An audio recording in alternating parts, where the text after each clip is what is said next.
जिंदा है वही, जीता है वही, वल्लाह वही है वलीउल्लाह। जिंदा है वही, जीता है वही, वल्लाह वही है वलीउल्लाह।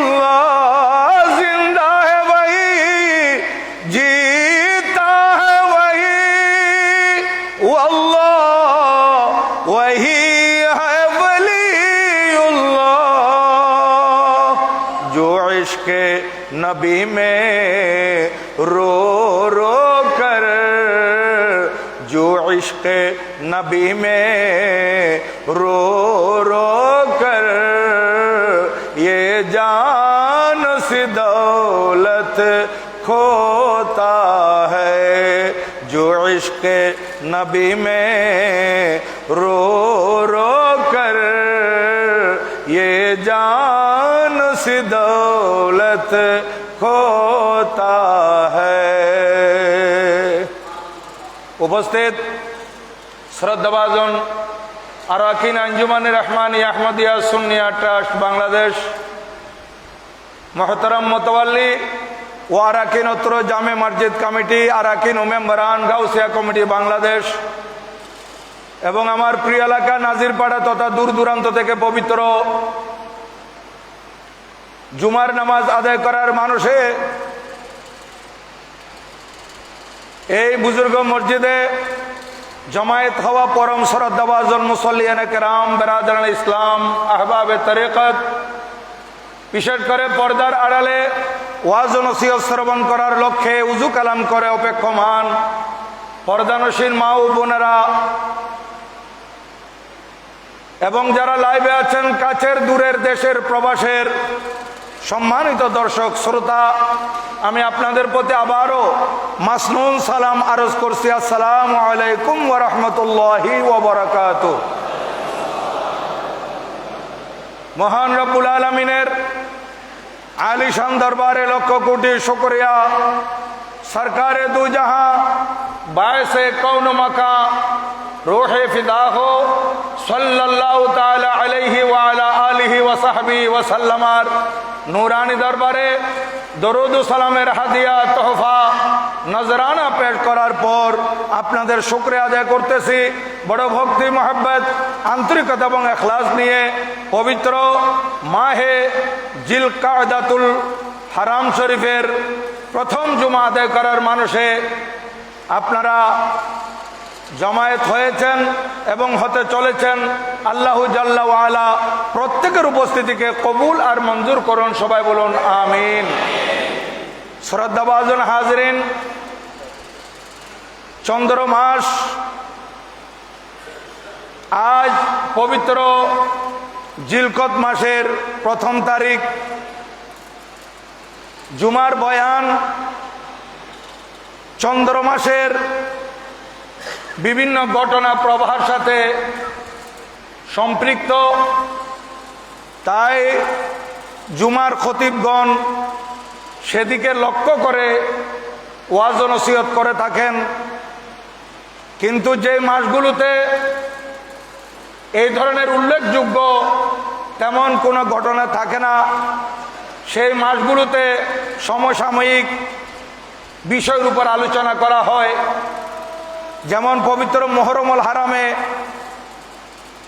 আল্লাহর প্রিয় মাহবুব সাল্লাল্লাহু আলাইহি ওয়াসাল্লামার কলিজার টুকরা নাতি সৈয়দুশ শুহাদা, শহীদ দস্তে কারবালা হযরতে সৈয়দনা ইমাম হুসাইন আলা জাদ্দিহি ওয়া আলাইহিস সালামের আলোচনা হয়।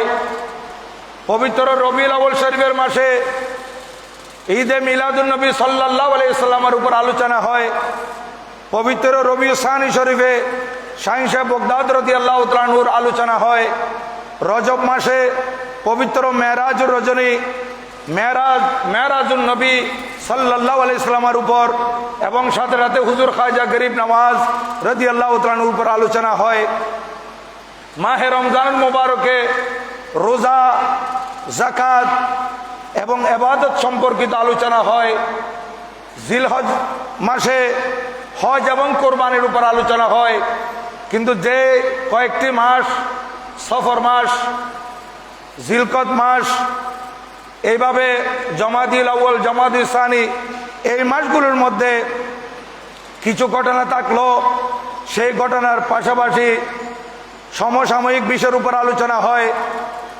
যেমন আমি শাওয়াল মাস থেকে, গত শাওয়াল মাস যেটা গতকাল আমাদের থেকে বিদায় নিয়েছে, এই মাসগুলোর মধ্যে আমি এই মাসের একটি জুমায়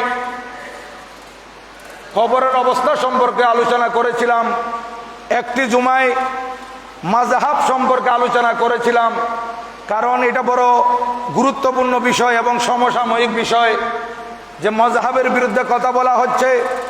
লা মাযহাবিরা মানুষের ঈমান আকীদা নষ্ট করতেছে।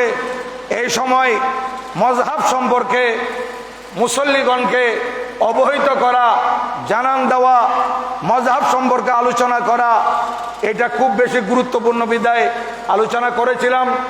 এবং বিগত জুমায় আমি আপনাদের খেদমতে কিয়ামতের ভয়াবহতা, কিয়ামতের অবস্থা সম্পর্কে আলোচনা করেছি। কিন্তু আজ পবিত্র জিলকদ মাসের 1 তারিখ, আমার হুজুর কেবলা আলমের যারা মুরিদান আপনারা বিশেষ করে জানেন, এবং এটা ঘোষণা হয়েছে বিগত গিয়ারবি শরীফে, আগামী এই চন্দ্র মাসের আগামী 11 তারিখ, এই মাসের রানিং মাস, চন্দ্র মাস, জিলকদ মাস, এই জিলকদ মাসের 11 তারিখ বানিয়ে জামিয়া কুতুবুল আউলিয়া সৈয়দুল আউলিয়া আল্লামা হাফেজ কারি সৈয়দ আহমদ শাহ সিরিকুটি আল কাদরি রহমতুল্লাহ আলাইহির উরস পাক অনুষ্ঠিত হবে।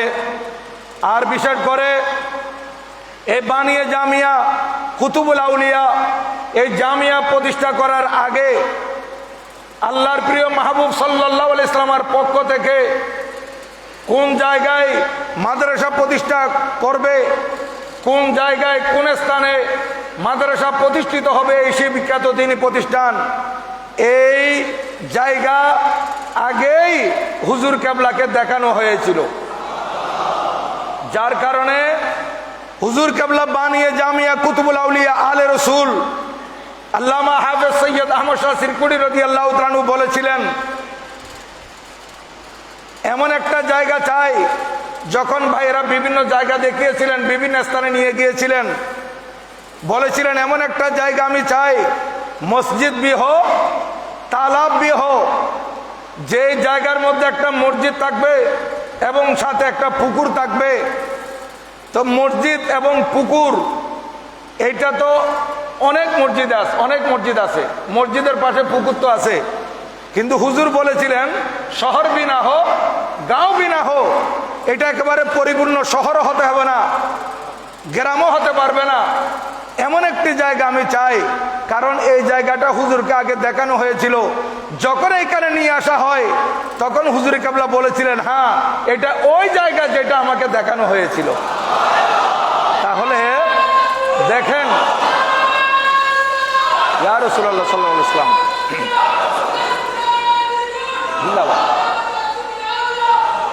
তো হুজুর কেবলা এটা আগামী জুমে আসবে ইনশাল্লাহ। আমি সংক্ষেপে বলতেছি যেহেতু আজকে আমার আলোচনা শানে আউলিয়ার উপর। তো হুজুর কেবলা এই মসজিদ এটা আগেই দেখেছিলেন।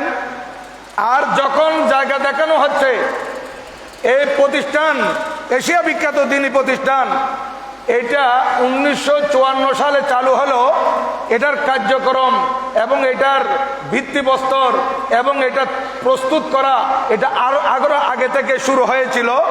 প্রায় 1950-49 দিকে হুজুর কেবলা যখন বলেছিলেন আমি এমন একটা জায়গা চাই যেখানে মসজিদও হবে এবং সাথে একটা পুকুরও থাকবে। হযরত দায়েম নাজির উনি এই মসজিদ প্রতিষ্ঠা করেছিলেন। হুজুর কেবলা যখন বলতেছেন এখানে মসজিদও হবে, পুকুরও হবে, এর আরো 101-2 বছর আগে, 3 বছর আগে এই মসজিদ উনি প্রতিষ্ঠা করেছিলেন। 102-3 বছর আগে।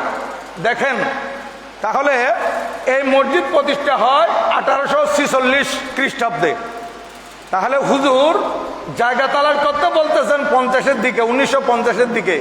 তাহলে দেখেন 103-4 বছর আগে এই মসজিদ প্রতিষ্ঠিত, এই মসজিদে নামাজ চলতেছে, কিন্তু হুজুর কেবলা আলম যখন এই মসজিদের কথা বললেন, এই মসজিদ উনাকে দেখানো হলো, হুজুর কেবলা এই মসজিদকে বেছে নিলেন এশিয়া বিখ্যাত দ্বীনি প্রতিষ্ঠান তৈরি করার জন্য। তখন থেকে এই মসজিদ আল্লাহর ঘর সব সময় দামি, কিন্তু আল্লাহর ওলি এই মসজিদ এবং পুকুরের পাশে মাদ্রাসা প্রতিষ্ঠা করার নিয়ত করার সাথে সাথে এই মসজিদের দাম আরো এমন ভাবে বেড়ে গেছে। দেখেন বর্তমানে এই মসজিদে সংকুলন হচ্ছে না বিদায় এটা বারবার সংস্কার হয়েছে এবং পুনর্নির্মাণ হয়েছে। ইদানিং কিছুদিন আগে এটা আবার নতুন করে ওপেনিং করা হলো, পুনর্নির্মাণ করে, এরপরও জায়গা সংকুলন হচ্ছে না। কোথায় মসজিদ 3 তলা 7 পর্যন্ত ভর্তি হয়ে মানুষ মাদ্রাসার ময়দানে চলে যাচ্ছে, রাস্তা দিয়ে খানাকা শরীফ চলে যাচ্ছে। এটা আমার জন্য আপনার জন্য নয়, এইটা আসে ভাইয়েরা একমাত্র আমার হুজুর কেবলার দিকে তাকিয়ে। যে মসজিদ তো অনেক আছে এবং যারা দূর দূরান্ত থেকে আসতেছেন ওনাদের এলাকায়ও মসজিদ আছে, কিন্তু ওনারা বলেন না যে মসজিদ সাইন্সা সিরকোট মাদ্রাসা প্রতিষ্ঠা করার জন্য পছন্দ করে নিয়েছিলেন, মাদ্রাসা প্রতিষ্ঠা করার জন্য যে মসজিদের কথা বলেছিলেন, এই মসজিদে আমরা একটু নামাজ পড়তে যাব, যে হুজুর কেবলার এই মসজিদ এটা পছন্দ করেছিলেন, এই মসজিদ দেখেছিলেন মাদ্রাসা করার জন্য, এই মসজিদও দেখে আসবো, মসজিদে নামাজও পড়বো এবং মাদ্রাসারও একটু জিয়ারত হয়ে যাবে। তাহলে ভাইয়েরা আজ হাজার হাজার ভাইয়েরা এখানে একত্রিত হন এই মসজিদে নামাজ পড়ার জন্যে। তাই আমি আপনাদের খেদমতে আগামী জুমায় ইনশাআল্লাহ আল্লাহ যদি হায়াতে বাঁচিয়ে রাখেন হুজুর কেবলা আলমের জীবনের উপর শুধু আলোচনা হবে, হুজুর শাহীন শাহ সিরকুট রাদিয়াল্লাহু তাআলা আনহুর জীবন কর্ম ও করামাতের উপর। কিন্তু আজ এর আগে আজকের জুমায় এটাকে আমি পবিত্র কোরআন ও সুন্নাহর আলোকে শানে আউলিয়া প্রথম পর্ব করতেছি। কেন? যেহেতু আমি যদি শুধু শাহীন শাহ সিরকুট রাদিয়াল্লাহু তাআলা আনহুর উপর আলোচনা করি তাহলে আমাদের কাছে ভালো লাগবে, আমরা যারা হুজুরে কেবলার মুরিদান, আমরা যারা হুজুরে কেবলার ভক্ত, আমরা যারা আহলুস সুন্নাত ওয়াল জামাতের অনুসারী, আমরা এটা অন্তরে মেনে নিব এবং এটা আন্তরিকতার সাথে গ্রহণ করব এবং আমরা এটাও জানি যে জায়গায় আল্লাহর ওলির আলোচনা হয় সেই জায়গায় আল্লাহর রহমতও বর্ষিত হয়।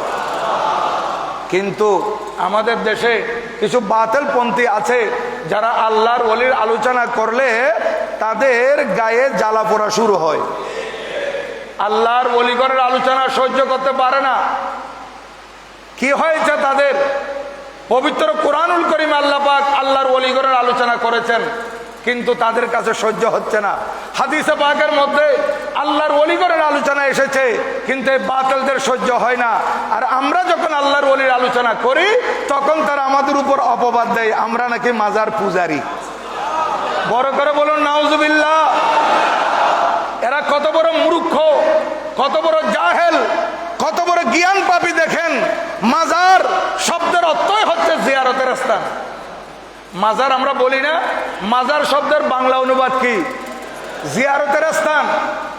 এরা কোনটা জিয়ারতের স্থান কোনটা পূজার স্থান এরকম পার্থক্য করার আকল তাদের কাছে নাই। কারণ তারা আল্লাহ আল্লাহ রসুলের শানে বেয়াদবি করতে করতে এত বেশি নিচে চলে গেছে। খুদা জব দিন লেতা হে হেমাকত আহি জাতি হে। আল্লাহ যখন দিন ধর্ম কেড়ে নেয় তখন তাদের মধ্যে পাগলামি সাকলামি চলে আসে, পাগলের প্রলাপ করে। এগুলাই হচ্ছে তাদের পাগলের প্রলাপ। কারণ মাজার পূজার স্থান নয়, মাজার কিসের স্থান? জিয়ারতের স্থান। এবং মাজার শব্দের অর্থই হচ্ছে জিয়ারতের স্থান। জিয়ারত করার জন্য আমরা মাজারে যাই আর পূজার জন্য যাই মন্দিরে। আর পূজা করে হিন্দুরা, কোনো মুসলমান পূজা করে না আর তারা মুসলমানদেরকে পূজার অপবাদ দিচ্ছে। এরা কত বড় জালেম! একজন মুসলমানের উপর যদি এইভাবে তোহমত দেওয়া হয় এটা গীবত করা, চুগলি করা থেকে আরো মারাত্মক গুনাহ। তারা বেশাবেশি গুনাহ করতেছে, বড় গুনাহ করতেছে। এই জন্য আমি তাদেরকে বুঝার জন্য যে শাহীন শাহ সিরকুট রাদিয়াল্লাহু তাআলা আল্লাহর ওলি, ওনার আলোচনা মসজিদে হচ্ছে, কারণ এই মসজিদে সাইন্সে শ্রীকুটের আলোচনা না হলে কোন মসজিদে হবে? কারণ এই মাদ্রাসা প্রতিষ্ঠা করার জন্য হুজুর এই মসজিদ দেখেছিলেন, এই জন্য এই মিম্বরে হুজুর সাইন্সে শ্রীকুটের আলোচনা হবে, হুজুর গৌসুল আল্লামা সৈয়দ মোহাম্মদ তৈয়ব শাহ রাদিয়াল্লাহু তাআলা আনহুর আলোচনা হবে, এবং এই মসজিদে আল্লাহর ওলিগণের শানের আলোচনা হবে, যাদেরকে আল্লাহ পাক বন্ধু করে নিয়েছেন, যাদেরকে আল্লাহ পাক কাছে টেনে নিয়েছেন, এদের আলোচনা তো অবশ্যই হবে। তাই এর আগে আমি আপনাদের খেদমতে আলোচনা করব আজকের জুমায় যে আল্লাহর ওলিগণের আলোচনা আল্লাহ পাক কোরআনুল কারীমে করেছেন। আমি বিভিন্নবার আপনাদেরকে বলেছি, কিন্তু হাদিস শরীফে যে আলোচনা আছে এটা আলোচনা করার সুযোগ আমার হয় নাই। আজকে আমি আপনাদের খেদমতে সহিহ বুখারী শরীফ থেকে এবং ইমামে বগবীর শরহ সুন্নাহ থেকে এবং ইমামে বাইহাকির দালাইলুন নবুওয়াত শরীফ থেকে এবং মেশকাত শরীফ থেকে কিছু ওলির আলোচনা আমি এখানে নোট করেছি আপনাদের খেদমতে আরজ করার জন্য। বাকি ওয়ামা তৌফিক ইল্লা বিল্লাহ, সময় যদি আমাকে ফেভার করে সংক্ষেপে আমি আপনাদের খেদমতে আরজ করব। এই আল্লাহর ওলিগণের আলোচনা আমি তো বারবার বলে থাকি, কোরআনুল কারীমে সূরা আলে ইমরানের মধ্যে আছে।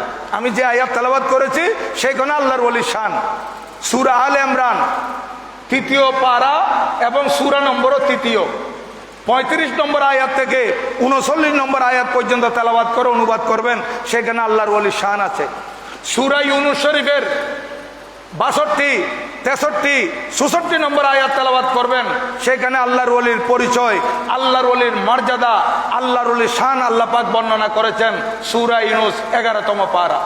সূরা কাহাফের মধ্যে আসহাবে কাহাফ 7 জন আল্লাহর ওলি আলোচনা এসেছে, এগুলো আপনাদের খেদমতে বিভিন্ন জুমায় আলোচনা হয়েছে, এই জন্য আমি এই জুমায় এগুলো বর্ণনা করছি না।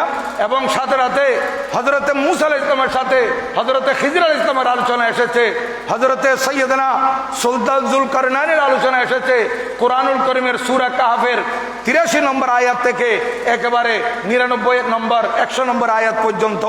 এরপরে সূরা মরিয়ম 16তম পারা 25 নম্বর আয়াতের মধ্যে বিশেষ করে কেরামতের কথা আছে। 16 নম্বর আয়াত থেকে 33 নম্বর আয়াত পর্যন্ত তেলাওয়াত করলে সেখানে দেখবেন তাও আল্লাহর ওলির আলোচনা আছে। তাহলে কোরআনুল কারীমের বিভিন্ন সূরায় আল্লাহর ওলিগণের আলোচনা এবং অসংখ্য আয়াতের মধ্যে আল্লাহর ওলিগণের আলোচনা আছে। সূরা বুরুজের মধ্যে আল্লাহর ওলিগণের আলোচনা আছে। আমি জুমায় জুমায় আপনাদের খেদমতে সেগুলা আলোচনা করেছিলাম।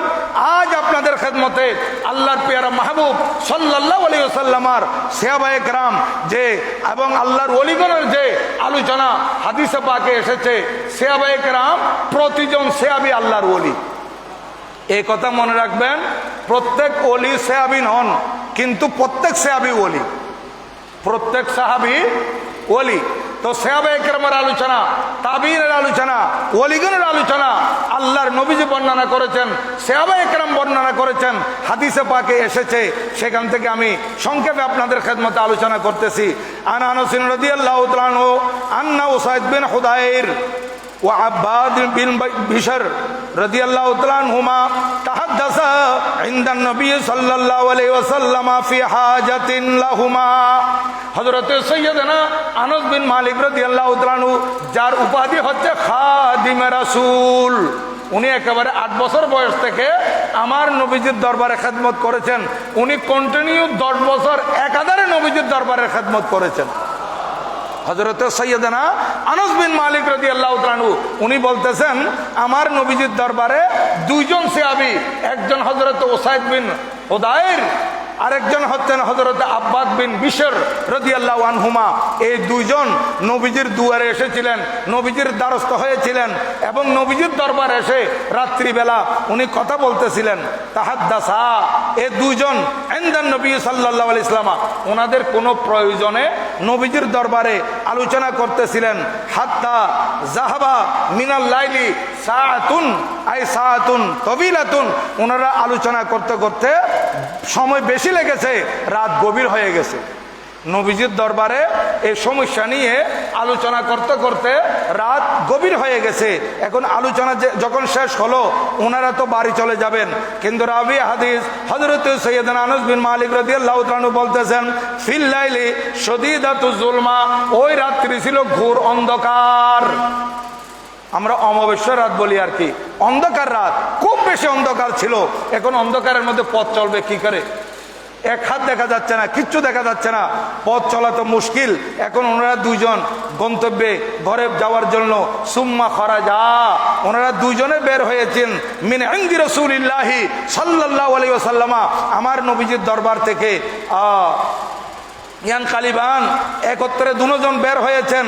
ওয়া বিয়াদি কুল্লি ওয়াহিদিন মিনহুমা উসাইয়াতুন, হাদিসে পাকের মধ্যে আসতেছে এই দুইজনেরই হাতে দুটি ছোট্ট ছোট্ট লাঠি ছিল।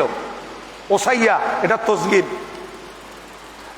দুইজনের হাতে দুটি ছোট্ট ছোট্ট লাঠি ছিল। ফাদাত আসা আহাদিহিমা লাহুমা, এই দুইজনের হাতে যে লাঠি ছিল, ওনারা যখন নবীজির দরবার থেকে বের হলেন, হুজরা পাক থেকে বের হলেন, রাস্তা পথঘাট একেবারে অন্ধকার। হঠাৎ করে দেখা গেল দুইজনের হাতে লাঠি ছিল, কিন্তু দুইজনের থেকে একজনের হাতের লাঠি এটা আলোকিত হয়ে গেল এবং আলো দিতে লাগলো, একেবারে আলোকিত হয়ে গেছে।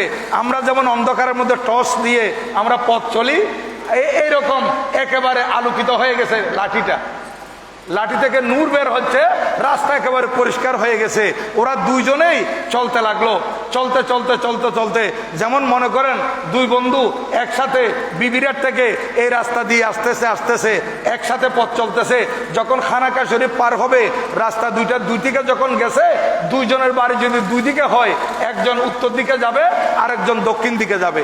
এখন এরা তো একটা লাঠি আলু দিয়েছিল, ওই লাঠির আলুতে ওনারা আস্তে আস্তে আস্তে আস্তে এমন জায়গায় আসলেন যেখান থেকে দুইজন দুই দিকে চলে যাবে। এটা হাদিসে পাক, দেখেন হাদিসে পাকের মধ্যে আসতেছে ওনারা দুইজন চলতে লাগলেন এই লাঠির আলুতে। চলতে চলতে দেখা গেল শেষ পর্যন্ত হাত্তা ইজা ইফতারাকাত বিহিমাত তরিক, ওনারা রাস্তা ওনাদের পৃথক হয়ে গেল। এতক্ষণ পর্যন্ত একই রাস্তা দিয়ে এসেছেন, এখন রাস্তা দুই ভাগ হয়ে গেল, পৃথক হয়ে গেল। একজন ডানে যাবেন, আরেকজন বামে যাবেন।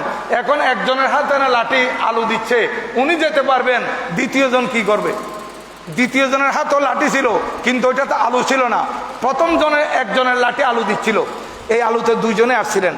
এখন দুইজন যখন দুই দিকে যাচ্ছেন, আদাত লিল আখিরি আসাহু বলতেছে, একজন ওই লাঠি, যে লাঠির মধ্যে আলু ছিল, ওই লাঠি নিয়ে উনি যখন চলে যাচ্ছেন, তখন দেখা গেল ওনার দ্বিতীয় বন্ধু রসুল পাকের দরবার থেকে বের হয়ে যিনি এসেছেন, ওই বন্ধুর সাথে উনি যখন আরেক রাস্তায় যাবেন, অন্ধকার রাস্তা, দেখা গেল ওনার লাঠিও আলোকিত হয়ে গেছে। এতক্ষণ একজনের লাঠিতে আলু ছিল, এখন দুইজন যখন দুদিকে যাবেন, দেখা গেল আগের বন্ধু ওনার লাঠিতে আগে থেকে আলোকিত, ওই আলুতে উনি যাচ্ছেন, এখন ওনার লাঠি অটোমেটিক আলোকিত হয়ে গেছে। দেখেন আল্লাহর ওলিগণের শান, সাহাবায়ে কেরামের শান, কারামত দেখেন। আর বাতিল ফেরকার এগুলো খুঁজে পায় না, অথচ এরা বলে যে আমরা কিতাব শুরু থেকে শেষ পর্যন্ত পড়ি, কি পড়ে আল্লাহ জানে। অথচ আমি আমার ছাত্র ভাইদেরকে বলবো, এগুলো মাদ্রাসা বোর্ডের সিলেবাসের মধ্যে নাই। এগুলো বাবুল কারামাত, মেশকাত শরীফের মধ্যে আছে, বাবুল কারামাতের মধ্যে এটা 544 পৃষ্ঠা। আমি ছাত্র ভাইদের জন্য বলতেছি, এগুলো আমাদের ছাত্র ভাইদের নোট করা দরকার। আচ্ছা, কারণ সামনে তাদেরকেও এই জায়গায় বসতে হবে, বিভিন্ন মিম্বরে বসে খুতবা দিতে হবে, সুন্নিয়তের কাজ করতে হবে। সম্মানিত উপস্থিতি, এখন উভয়জনের লাঠি আলোকিত হয়ে গেল, ওনারা দুইজন দুই দিকে চলে গেলেন। ফামাশা ফামাশা কুল্লা ওয়াহিদিন মিনহুমা ফি জুই আসাহু, ওনারা দুইজনের লাঠির আলোতে আপন আপন গন্তব্যে, হাত্তা বালাগা আহলাহু, আপন আপন বাড়িতে সুন্দরভাবে নিরাপদে পৌঁছে গেছে। এখান থেকে মুহাদ্দিসিনে কেরাম ব্যাখ্যা দিচ্ছেন, বিশেষ করে হাকিমুল উম্মত মুফতি আহমদ ইয়ার খান নাঈমি আলাইহির রহমাত ওয়ার রিদওয়ান, ওনার লিখিত মেশকাত শরীফের যে অনুবাদের কিতাব, ওই কিতাবের নাম হচ্ছে মেরআতুল মানাজি। এটা আমাদের আলহাজ মাওলানা আব্দুল মান্নান সাহেব বাংলায় অনুবাদ করেছেন। আপনারা যদি সেটা রাখেন, তাহলে এখানে সেই ঘটনা আপনারা পাবেন। তো আমি আরেকটা ঘটনা আপনাদের খেদমতে উপস্থাপন করতেছি। উনি ওর করামত হিসেবে উনি বলে দিয়েছেন, এটা হচ্ছে ওনাদের করামত। দেখেন, নবীজির সোহবতে বসার কারণে আজ ওনারা অন্ধকারের মধ্যে পথ চলতে হয় নাই, ওনাদের হাত এত দামি হয়ে গেছে, হাতের লাঠি ওনাদেরকে আলো দিয়েছে। আরেকখানা হাদিসে বাদ ওয়ান ইবনুল মুনকাদির আন্না সাফিনাত রাদিয়াল্লাহু তাআলা আনহু মাওলা রাসূলিল্লাহ সাল্লাল্লাহু আলাইহি ওয়াসাল্লাম আখতা আল জাইশা বিআরদির রুম আও উসিরা। হযরতে সাইয়্যিদানা ইবনুল মুনকাদির উনি হচ্ছেন একজন তাবী, উনি বর্ণনা করতেছেন হযরতে সাইয়্যিদানা সফিনা রাদিয়াল্লাহু তাআলা আনহু। দেখেন সফিনা মানে হচ্ছে কিস্তি, জাহাজ। সফিনা, ওনার নাম সফিনা, আসলে সফিনা নয়, ওনার নাম কিতাবের মধ্যে আসতেছে, ওনার নাম রেবাহ, রেবাহ অথবা মেহরওয়ান ওনার নাম। কিন্তু ওনার সফিনা কেমনে হলেন? উনি ছিলেন আমার নবীজির পবিত্র বিবি, আমাদের আম্মাজান উম্মুল মুমিনিন হযরত উম্মে সালমা রাদিয়াল্লাহু তাআলা আনহার গোলাম, কৃতদাস। হযরত উম্মে সালমা রাদিয়াল্লাহু তাআলা বলেন, আই রেবা, আমি তোমাকে আজাদ করে দিচ্ছি এই শর্তে যে তুমি আমার পেয়ারা রাসূলের খেদমত করবে। উনি এটাতে খুশি হয়ে গেলেন, নবীজির খেদমতে লেগে গেলেন। বিভিন্ন যুদ্ধে যাওয়ার সময় নবীজির যে মাল থাকতো এগুলো উনি বহন করতেন। নবীজি একদিন দেখলেন হযরত সফিনের পিঠে অনেক বোঝা, কিন্তু সাহাবায়ে কেরাম ওনার পিঠের উপর আরো বোঝা দিচ্ছে। উনি তো এমনি নবীজির গুলা নিয়েছেন, আরো দিচ্ছেন, উনি মানা করতেছেন না, যতই বোঝা দিচ্ছেন উনি এগুলো বহন করতেছেন। আমার নবীজি বললেন, আয় রেবা, তুমি তো সফিনা। তো নবীজির জবান থেকে যখন সফিনা বের হয়েছে, উনি বলেন আমার আসল নাম তো বুঝে গেছে, কেউ জানে না, এখন আমার সফিনাই পছন্দ হয়ে গেছে। আমাকে যদি কেউ তোমার নাম কি জিজ্ঞাসা করে, আমি বলি সফিনা, যেহেতু এটা আমার নবীজি পছন্দ করে বলেছেন। হযরতে সফিনা রাদিয়াল্লাহু তাআলা, যেমন আবু হুরায়রা রাদিয়াল্লাহু তাআলা, আমার নবীজি বলেছেন আবু হুরায়রা হয়ে গেছে, ওনার নাম আব্দুর রহমান, এটা কেউ জানো না ভালো করে। যাই হোক, হযরতে সফিনা রাদিয়াল্লাহু তাআলা আনহু উনি, এটা ঘটনা সম্ভবত হযরতে আমিরে মাবিয়া রাদিয়াল্লাহু তাআলা আনহু জমানায় হবে, কারণ হযরতে আমিরে মাবিয়া রাদিয়াল্লাহু তাআলা জমানায় রুম এটা স্বাধীন করার জন্য, ইসলামের অধীনে আনার জন্য সেই সৈন্য পাঠানো হয়েছিল রুমের মধ্যে। হযরতে সফিনা রাদিয়াল্লাহু তাআলা আনহু সৈন্য দলের সাথে গিয়েছিলেন, হয়তো সৈন্য দলকে হারিয়ে ফেলেছেন, নতুবা উনি ওই অমুসলিম কর্তৃক বন্দী হয়ে গেছেন। অনেক সময় যুদ্ধবন্দী হয় না, এ বন্দী হয়ে গেছেন। এখন যুদ্ধবন্দী হয়েছেন, কিংবা এখানে দোনোটা লেখা হয়েছে আখতা, উনি হয়তো বুলিয়ে গেছেন আল জাইশা সৈন্যদলকে, আউ সিরা। দেখেন রাবি হাদিস সবকে রাবি কি উনি ভুলে গেছেন, নাকি উনি কি পথ ভুলে গেছেন, সৈন্যদলকে হারিয়েছেন, নাকি উনি বন্দী হয়ে গেছেন, এটা রাবির কাছে সন্দেহ ছিল বিদায় উনি কত বড় আমানতদার, দুটোটাই উল্লেখ করে দিয়েছেন এখানে। যাই হোক, এখন উনি এভাবে পথ চলতেছেন অন্ধকারের মধ্যে, রুমে অন্ধকার, উনি তো চিনে না, পথঘাট কিছু চিনে না। এখন আন্তাজে হাঁটতেছে, হাঁটতে হাঁটতে হাঁটতে হাঁটতে উনি জঙ্গলের ভিতরে ঢুকে গেছে, পথ হারা। আরো দেখতেছে জঙ্গল, জঙ্গলের মধ্যে ঢুকতে ঢুকতে উনি তালাশ করতেছেন কি ফান তালাকা হারেবান ইয়ালতামিসুর জাইশা। উনি শুধুমাত্র ওনার সৈন্যদলকে তালাশ করতেছেন। তালাশ করতে করতে যখন জঙ্গলের ভিতর ঢুকে গেছে, উনি দেখতেছেন ফাইজা হুয়া বিল আসাদ। জঙ্গলের ভিতর যেতেই উনি দেখলেন এক বড় বাঘ ওনার সামনে উপস্থিত। এখন কি অবস্থা, বাঘ, ক্ষুধার্ত বাঘ ওনার সামনে, এখন বাঘ ওনার উপর আক্রমণ করবে, ওনাকে খেয়ে ফেলবে। এখন উনি নিরুপায়, বাঘ ওনাকে খাবে, কিন্তু উনি একটু ভয় করেন নাই, একটু ভয় পান নাই। উনি সুন্দর করে বলতেছেন, ফাকালা ইয়া আবুল হারিস আনা মাওলা রাসূলিল্লাহ সাল্লাল্লাহু তাআলা আলাইহি ওয়াসাল্লাম। ও বাঘ, তুই আমার সামনে উপস্থিত হয়েছিস, আমাকে কি তুই চিনস নাকি? কাকে বলতেছে? বাঘকে। আমাদের এখানে বাতিল ফেরকার আমার নবীজিকে চিনতেছে না, দেখেন বাঘ নবীজিকে চিনতেছে, একটা চতুষ্পদ জন্তু। আর সিয়াবিয়ে রসুল উনি বাঘকে কেন বুঝাচ্ছেন এগুলো? বাঘ কি বুঝবে? আমরা বাতিলদেরকে বুঝালে তারা বুঝতেছে না। দুই পাওয়ালা জন্তু, এরা বাঘের থেকে কত নিকৃষ্ট, দেখেন বাঘ কত শ্রেষ্ঠ তাদের থেকে। বাঘ আমার নবীজির প্রেমিক, বাঘের ভিতরে নবীজির প্রেম আছে, নবীজিকে বাঘ চিনে। হযরতে সাইয়্যিদানা সফিনা রাদিয়াল্লাহু তাআলা আনহু বলতেছেন, ইয়া আবুল হারিস। আবুল হারিস হচ্ছে, আবুল হারিস মানে এটা বাঘের উপনাম, কুনিয়ত। যেহেতু বাঘ মানুষকে চিরে ফেটে খায়, এই জন্য বাঘকে বলা হয় আবুল হারিস। এই আবুল হারিস, আমাকে চিনো, আমি রাসূল পাক সাল্লাল্লাহু আলাইহি ওয়াসাল্লামের আজাদকৃত গোলাম, আমি রাসূল পাক সাল্লাল্লাহু আলাইহি ওয়াসাল্লামের আজাদকৃত গোলাম। নবীজি আমাকে আজাদ করেছেন। আনা মাওলা রাসূলিল্লাহি সাল্লাল্লাহু তাআলা আলাইহি ওয়াসাল্লাম। রাবি হাদিস হযরতে সাইয়্যিদনা ইবনুল মুনকাদির রাদিয়াল্লাহু তাআলা বলতেছেন, এই কথা শুনে মাত্র বাঘ কি করলো? কানা মিন আমরি কাইতা ওয়া কাইতা কাইতা। হযরতে সফিনা রাদিয়াল্লাহু তাআলা বলতেছেন, আমি এই সমস্যায় পড়েছি। বাক্যে বুঝাচ্ছে সমস্যার কথা, যে আমি আমার সৈন্যদলকে হারিয়ে ফেলেছি, তাদেরকে খুঁজতে খুঁজতে আমি জঙ্গলে পৌঁছে গেছি। এই কথা বলা মাত্র ফাআকবালাল আসাদু বিসাবসাতুন লাহু বসবসাতুন, বলতেছে ফাকবালাল আসাদু লাহু বসবসাতুন, ওই বাঘ তার লেজকে ঘুরাইতে ঘুরাইতে হযরত সাইয়্যিদানা সফিনা রাদিয়াল্লাহু তাআলার সামনে এসে দাঁড়ালো। সামনে এসে দাঁড়ালো কিভাবে? মুখোমুখি নয়, এতক্ষণ তো মুখোমুখি ছিল, এখন হযরত সফিনা যেদিকে হাঁটবেন বাঘও সেই দিকে এসে ওনার পাশে দাঁড়িয়ে গেছে এবং লেজ ঘুরাইতেছে। মুহাদ্দিসিনে কেরাম এই হাদিসের ব্যাখ্যা দিতে গিয়ে বলতেছেন, বাঘ কিরকম? পালা কুকুর, পোষা কুকুর আছে না, পোষা কুকুর যখন মালিককে দেখে তখন সে তো বাসায় বুঝাইতে পারে না, তখন মহব্বতে তার লেজ ঘুরাইয়ে বুঝাইতে আমি আপনাকে মহব্বত করি। বলতেছে বাঘ একটা পালা কুকুর যেভাবে মালিককে দেখে লেজ ঘুরায়, এই বাঘটিও ঠিক হযরতে সাইয়্যিদানা সফিনা রাদিয়াল্লাহু তাআলার সামনে লেজ ঘুরাতে ঘুরাতে আসলো। আয়েশা পাশাপাশি দাঁড়িয়ে গেল এবং সামনের দিকে চলতে লাগলো। হযরতে সাইয়্যিদানা সফিনা রাদিয়াল্লাহু তাআলাও চলতেছেন, বাঘও চলতেছে, দুইজন একসাথে চলতে চলতে কুল্লামা সামিয়া সাউতান আহুয়া ইলাই, যখন বাঘ শুনতেছে জঙ্গলের ভিতর অন্য কোন হিংস্র প্রাণীর আওয়াজ, তখন ওই বাঘ হযরতে সফিনাকে রেখে ওই দিকে দৌড়ে চলে যায়। যখন কোনো ভয়ানক আওয়াজ, পশুর ভয়ানক আওয়াজ শুনে তখন সেদিকে চলে যায়, অর্থাৎ ওই জন্তুকে, ওই হিংস্র জানোয়ারকে তাড়িয়ে দেয়। তাড়িয়ে দিয়ে আবার দৌড়ে হযরতে সফিনা রাদিয়াল্লাহু তাআলার কাছে চলে আসে। সুম্মা আকবালা, তারপর আবার চলে আসে। ইয়ামশি ইলা জম্বিহি, ওনার পাশে পাশে চলতে থাকে।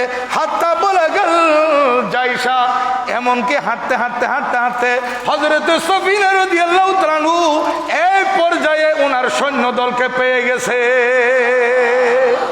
এখন ওনারা যখন একসাথে মিলিত হয়ে গেলেন, উনিও যখন সৈন্য দলকে পেয়ে গেছেন, একজন আরেকজন থেকে জিজ্ঞাসা করতে চাই, সফিনা এতক্ষণ কোথায় ছিলে?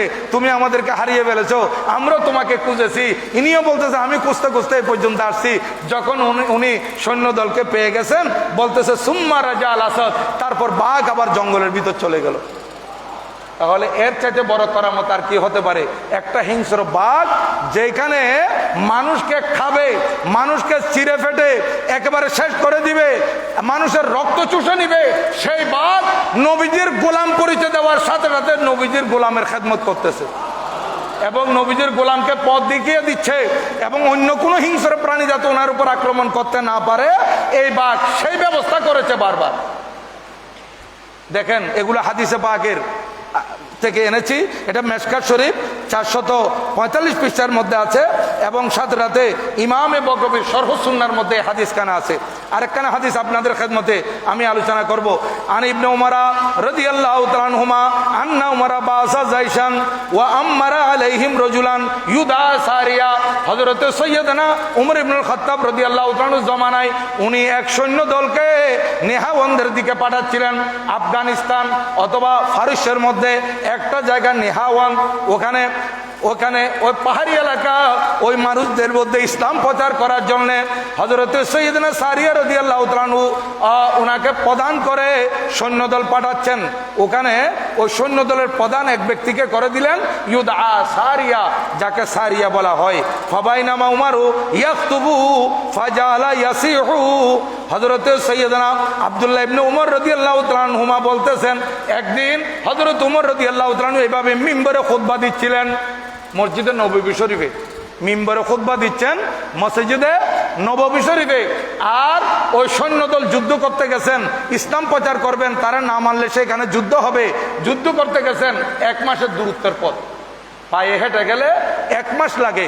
আর এদিকে ও যুদ্ধ চলতেছে, আর যুদ্ধ চলাকালীন, এখানে পুরো হাদিসে পাকের মধ্যে আসে নাই, যুদ্ধ চলাকালীন কাফেরেরা সম্মুখ ভাগ থেকে যুদ্ধ করতেছে, আর হযরতে সারিয়া রাদিয়াল্লাহু তাআলা আনহু ওনার সৈন্যদল নিয়ে যে দাঁড়িয়েছেন, ওনার পিছনে ছিল পাহাড়।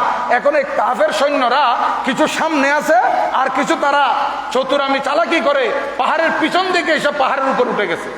অর্থাৎ এরা এমন অবস্থায় পড়ছে মুসলমানরা যে পিছন থেকে আক্রমণ হবে কাফের কর্তৃক, সামনের থেকে আক্রমণ হবে, মুসলমানদেরকে নিষ্পেষিত করে দিবে।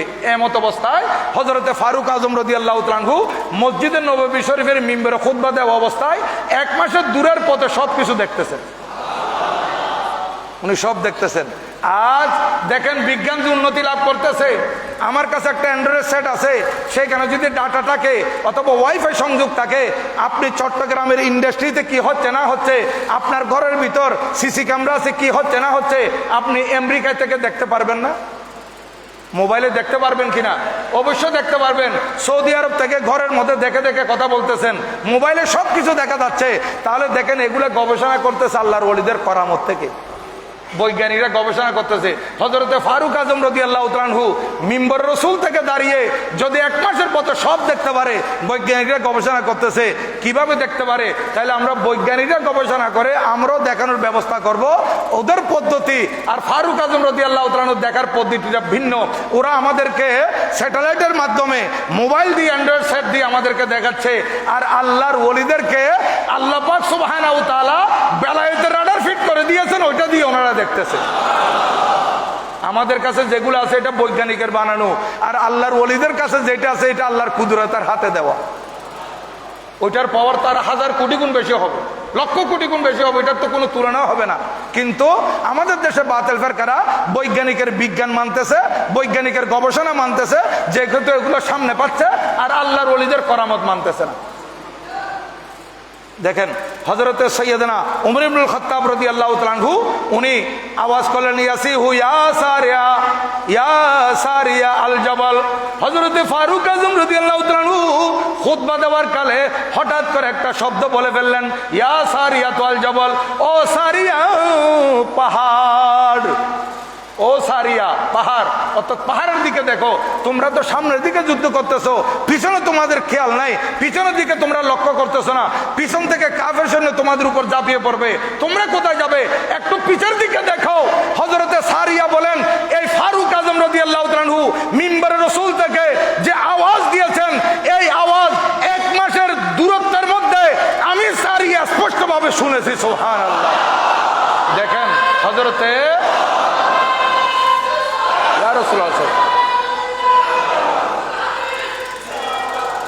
তাহলে দেখেন হযরত ফারুক আজম রাদিয়াল্লাহু তাআলা আওয়াজ দিয়েছেন, আর এই আওয়াজ আল্লাহর কুদরতে এটা পৌঁছে গেছে 1 মাসের দূরত্বে। আর কান হচ্ছে আমার নয়, কান আপনার নয়, কান আল্লাহর ওলির কান। তাহলে আমাদেরকে বুঝতে হবে সাহাবী তাবেঈ উনাদের সাথে আমাদের তুলনা নাই, উনাদের কানের সাথে আমাদের কানের তুলনা হয় না। আমরা আমাদের একটা সীমাবদ্ধতা আছে, আর ফারুক আজম রাদিয়াল্লাহু তাআলা আনহু বলতেছেন এটারও কোনো সীমাবদ্ধতা নাই। আমি আমার আওয়াজ পিছনে যাব না বিধায় মাইকের সাহায্যে বলতেছি, কিন্তু ফারুক আজম রাদিয়াল্লাহু তাআলা আনহু লাউড স্পিকার ছাড়া, কোনো মাইক ছাড়া মিম্বরে রাসূল থেকে ডাক দিয়েছেন, ইয়া সারিয়াতুল জাবাল, এই সারিয়া পাহাড়। এই কথা বলাতে এই আওয়াজ 1 মাসের দূরত্বে হযরতে সারিয়ার কাছে পৌঁছে গেছে। আর হযরতে সারিয়া রাদিয়াল্লাহু তাআলা আনহু উনি কত বড় মহান আল্লাহর ওলি ছিলেন, উনার কানে এই আওয়াজ স্পষ্টভাবে শুনতেছেন। শুধু উনি নয়, উনার সাথে যারা যোদ্ধার ছিলেন ওনারা প্রত্যেকে শুনেছেন। সাথে সাথে সবাই পিছের দিকে তাকাচ্ছে, পিছের দিকে পাহাড়ের দিকে যখন তাকালো দেখতেছে ওই কাফের সৈন্যরা এরা অস্ত্র নিয়ে এদের উপর ঝাঁপিয়ে পড়ার জন্য উপক্রম। এমত অবস্থায় ওনারা যখন দেখে ফেলছে, ওরা পিছন থেকে পালায়ন করছে, পিছন থেকে পালায়ন করছে। তারপর হযরতে সৈয়দনা সারিয়া রাদিয়াল্লাহু তাআলা আনহু সৈন্যদেরকে নিয়ে পাহাড়ের দিকে লক্ষ্য করে ওনারা বলতেছে, আমরা পাহাড়কে সাথে রেখেছি, পাহাড়কে সাথে রেখেছি যাতে তারা আমাদের উপর আর ঝাঁপিয়ে পড়তে না পারে। ওনারা এখন একজন দূত আসছেন ফারুক আজম রাদিয়াল্লাহু তাআলা আনহুর দরবারে। উনি বলতেছেন, ইয়া আমিরাল মুমিনিন, ও আমিরুল মুমিনিন, লাকিনা আদাওয়ানা লাকিনা আদাওয়ানা ফাহাজামুনা হুজুর আমাদের সামনে কাফেররা এসেছিল, আমরা তো একেবারে পরাজিত হওয়ার উপক্রম ছিলাম। ফাইজান সায়াহুন ইয়া সারিয়াল জবল, একজন আওয়াজদাতা আওয়াজ দিয়েছিলেন। এটা যে ফারুক আজম রাদিয়াল্লাহু তাআলার আওয়াজ, প্রত্যেকে তার বুঝেন না, আওয়াজ শুনেছেন, কার আওয়াজ এটা অনেকে লক্ষ্য করেন নাই। বলতেছে হুজুর একজন আওয়াজদাতা আওয়াজ দিয়েছেন, ইয়া সারিয়াল জবল, আসারিয়া পাহাড়ের দিকে দেখো। তখন আমরা কি করলাম? ফাস্তাদারনা জুহুরানা ইলাল জবল, তখন আমরা পাহাড়ের দিকে অবস্থান নিলাম, পাহাড়ের দিকে গেলাম। পাহাড়ের দিকে আমরা সতর্ক অবস্থায় থেকে আমরা যুদ্ধ করেছি। ফাহাজামাহুমুল্লাহু তাআলা, আল্লাহ পাক কাফেরদেরকে পরাস্ত করেছেন, আমাদেরকে বিজয় দান করেছেন। আর এই আওয়াজটা ছিল কার? হযরতে ফারুক আজম রাদিয়াল্লাহু তাআলা আনহুর। এটা বড় কারামত। এটা ইমামে বাইহাকি দলাইলুন নবুয়ার মধ্যে এই হাদিসে পাক এনেছেন এবং মেশকাত শরীফের 546 পৃষ্ঠার মধ্যে এই হাদিসে পাক কানা আছে। আজকে তিনটা কারামত আল্লাহর ওলির আমি হাদিসে পাক থেকে বর্ণনা করলাম। এই কারণে যেহেতু বাতিলরা যাতে বুঝতে পারে, তাদের যাতে আল্লাহ পাক হেদায়েত নসিব করে, এই আলোচনাগুলো শুনে যে কোরআনে পাক আল্লাহর ওলিগণের আলোচনা আছে, হাদিসে পাকের মধ্যে আল্লাহর ওলিগণের আলোচনা আছে, এই আলোচনাগুলো শুনে আল্লাহ পাক সুবহানাহু ওয়া তাআলা আল্লাহর ওলিদের সান্নিধ্যে আসার জন্য বলেছেন এবং নবী পাক সাল্লাল্লাহু আলাইহি ওয়াসাল্লামও আল্লাহর ওলিদের সোহবতে আসার জন্য বলেছেন। এগুলা তারা বুঝে অনুধাবন করে ভুল পথ থেকে সঠিক পথে আইসা যাতে আল্লাহর ওলিদের মহব্বত তাদের অন্তরে জাগরিত হয় এবং আল্লাহর ওলিদের পদাঙ্ক অনুসরণ করে আল্লাহ এবং আল্লাহ রাসূলের তারা সন্তুষ্টি অর্জন করতে পারে এবং আমরাও আল্লাহর ওলিগণের যথাযথ পদাঙ্ক অনুসরণ করে আল্লাহ রাসূলের সন্তুষ্টি অর্জন করতে পারি। আল্লাহ পাক সুবহানাহু ওয়া তাআলা সেই তৌফিক আমাদেরকে দান করুন, আমিন। ওয়া মা আলাইনা ইল্লাল বালাগ। ওয়া আসসালামু আলাইকুম ওয়া রাহমাতুল্লাহি তাআলা ওয়া বারাকাতুহু।